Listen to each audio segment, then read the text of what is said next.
Theodore Roosevelt popularized an idea that the ancient Stoics had many hundreds of years ago, and that is do what you can with what you have where you are. Do what you can with what you have where you are. This is an acceptance technique. Can you accept what has happened? Do what you can is to say there are things you can't do. Use what you have where you are. The idea is that so much of life is beyond our control. And sometimes bad things happen. Bad things happen that are out of our control. Friends leave us too soon. Relationships end. Political events don't go the way that we hoped for. And so life throws us these curveballs, and it can feel confusing, and it can open up our world to uncertainty. So when we get these uncertainties, to keep our eye moving forward, it's helpful to focus on what we can control and accept what we can't, and move forward focusing on what we can control. This is the Serenity Prayer, popularized this. But again, this goes back to the Stoics again. Now, this is easier said than done. We, as humans, we love certainty. We hate uncertainty. So this muscle, though, of recognizing what's in our control is something that we can get better at. We have to get better at it because most things are outside of our control. And this reminds me of resilience. Resilience, you might have heard this, you might have corporate resilience training, and it might feel like you're just being told to suck it up. That's not resilience. Resilience is not about ignoring problems. It's not about feeling good all the time or never feeling bad. Resilience is about becoming better at feeling bad. It's about getting better at handling these setbacks. That doesn't mean that you don't get sad. It doesn't mean that you don't get angry or scared. It just means that you're focusing on adaptive coping strategies.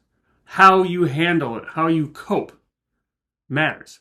And so there's something we call maladaptive coping strategies. Maladaptive coping strategies, they keep us stuck. They're not likely to help. And you can almost envision a grid here. So you've got the things that you can control and the things that you can't control. And then you've got your actions, the things that you're doing and the things that you're not doing. So a maladaptive coping strategy is to not do things that are in your control. You could reach out to people for help. You could go see your therapist. You could do some journaling. You could ask somebody some questions or ask a friend to listen. But you're not. Maybe it's because you're scared. There's always going to be reasons to justify it. But that's maladaptive because it's not likely to help. You're not doing things that you have access to, that you have control over. And then the opposite of that is kind of over control. You're doing things that you have no control over, or you're trying to control things that are uncontrollable. You're just spinning your wheels because doing something feels better than doing nothing, even if somewhere in the back of your mind you know it's not actually going to help. Adaptive coping strategies, on the other hand, this helps us overcome the challenges. This moves us forward. And so that is doing the things that you have in your control.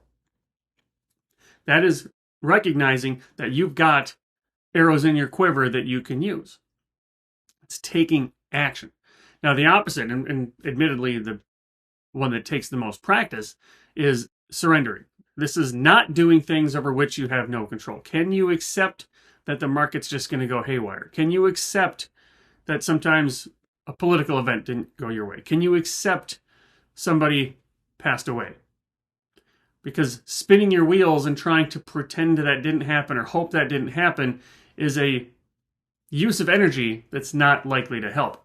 Focusing then on what you can move or what you can do going forward is helpful. And so that's why this concept of reframing comes into play. A reframe is to take one situation and add a new perspective or a different way to thinking about it. So if something happens, it's beyond our control, and we want to surrender, we want to accept that and move forward. So we want to get from accepting the thing that was outside of our control and moving towards what can I do that is in my control. So what we're going to do is stop, or practice at least, stop asking ourselves questions that keep us stuck in the past. Why did this happen? How did this go wrong? How did this happen? There might be a time and place to actually see what happened so that you don't have to make that mistake again in the future. But again, most of this stuff is outside of our control. So Understanding that the past has lessons is one thing. Staying rooted in the whys and the hows can keep your wheels spinning, can keep you stuck. So shifting the question of why or how, we can now say what now? Or now that that's happened, what can I do? Or what can I do now going forward that will be meaningful to me? So we can shift the questions we ask ourselves to help us move forward. We can get out of the past of the why and the how. We can focus us in the present and moving forward with things that are in our control by saying, what now? Now that that's happened, what now?